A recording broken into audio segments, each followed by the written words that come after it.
Good morning, all of you. This is Tarang.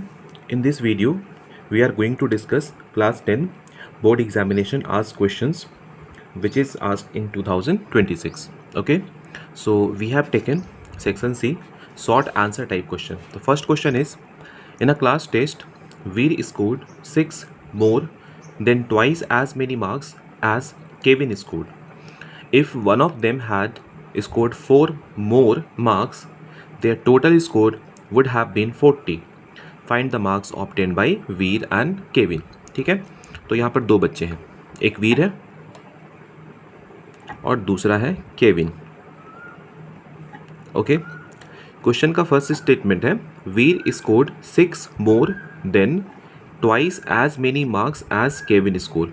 वीर का marks 6 ज़्यादा है. किससे 6 ज़्यादा है? केविन के मार्क्स के ट्वाइस से 6 ज़्यादा है. तो अगर केविन का मार्क्स को x एज्यूम करोगे तो वीर का मार्क्स हो जाएगा 2x प्लस 6.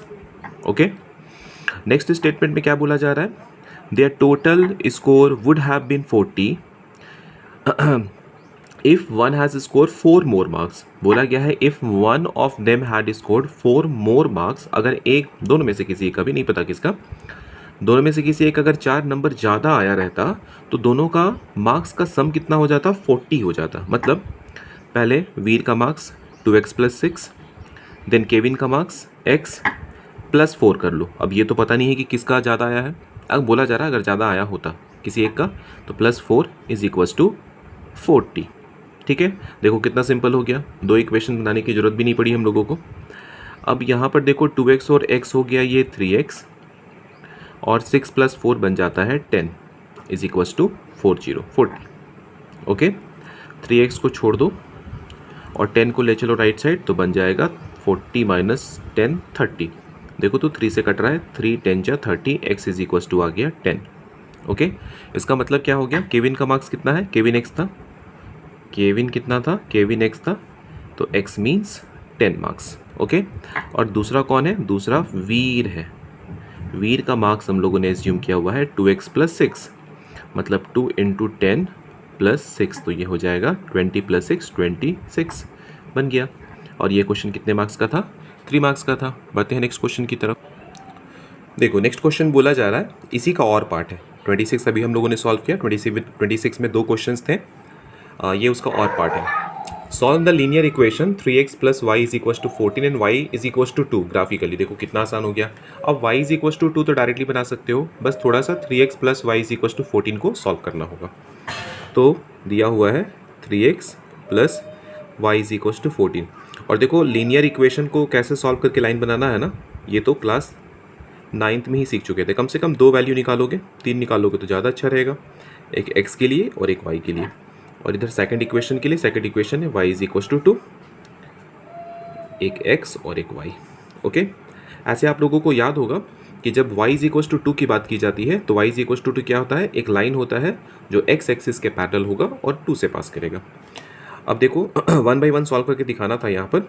अगर हम लोग x का वैल्यू 0 लेते हैं तो y तो डायरेक्टली 14 आ जाएगा. ठीक है, कुछ और नंबर लेकर के सोचते हैं हम लोग जिसमें फटाफट वैल्यूज़ आना शुरू हो जाए. कुछ ऐसा नंबर लोगे ना कि कटे. अगर मान लो x इज इक्वल्स टू 0 लिया जाए, अगर ये x इज इक्वल्स टू 0 लोगे तो ये तो ख़त्म हो गया, y इज इक्वल्स टू 14 बच गया. ओके, अब अगर मान लो x इज इक्वल्स टू लेते हो 4 ले लेते हैं, x इज इक्वल्स टू 4 लेते हो तो y इज इक्वल्स टू कितना हो जाएगा? देखो 4 3 जा 12 हो गया, 12 को शिफ्ट करोगे तो 2 बचेगा. ओके, आगे तो यहाँ पर पॉइंट्स क्या क्या निकल गया है? पहला है 0,14 और दूसरा है 4,2. इसकी बात करो, x0 लो तो भी ये 2 रहेगा, x1 लो तो भी ये 2 रहेगा, x कुछ भी लो ये 2 ही रहने वाला है. देन क्या करना था? ग्राफ पेज गिवन था एग्ज़ाम में, x एक्सिस y एक्सिस अच्छे से ड्रॉ करना था. ओके, चलो हम लोग यहाँ पे ना 2 का इंटरवल ले लेते हैं. तो ये 2 हो गया, देन 4 हो गया, 6 8 10 14, थोड़ा और बड़ा कर लिया जाए. इधर से भी 2 4 6 8 10 14 ऐसे चलेगा ना. देखो पहला तो x y is equals to 2 क्या हो गया? y इज इक्वल्स टू 2, एक लाइन जो पास करेगा 2 से और x एक्सिस के पैरेलल होगा। तो ये लाइन हो गया y इज इक्वल्स टू 2, ठीक है, क्योंकि हम लोगों ने 2 लिया हुआ है, 2 4 6 ऐसे लिया हुआ है। अब दूसरा क्या है, इसको रिप्रेजेंट करो, x में 0, y में 14, 2 4 6 8 10 12, यहाँ पर आ गया 14, ठीक है। दूसरा क्या है 4,2, x में 4 y में 2, तो यहाँ पर मीट कर रहा है। अब दोनों को मिलाते हुए एक लाइन बना दो जो कुछ ऐसे पास करेगा, ठीक है, तो ये भी लाइन बन गया। अब क्या बोला गया था, सॉल्व करो। सॉल्व करने का मतलब होता है x और y का वैल्यू बताना। दोनों देखो इस जगह पर मीट कर रहा है, यहाँ पर x कितना है, x है 4, y कितना है, y है 2, ठीक है।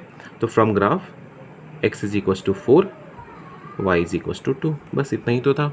ओके।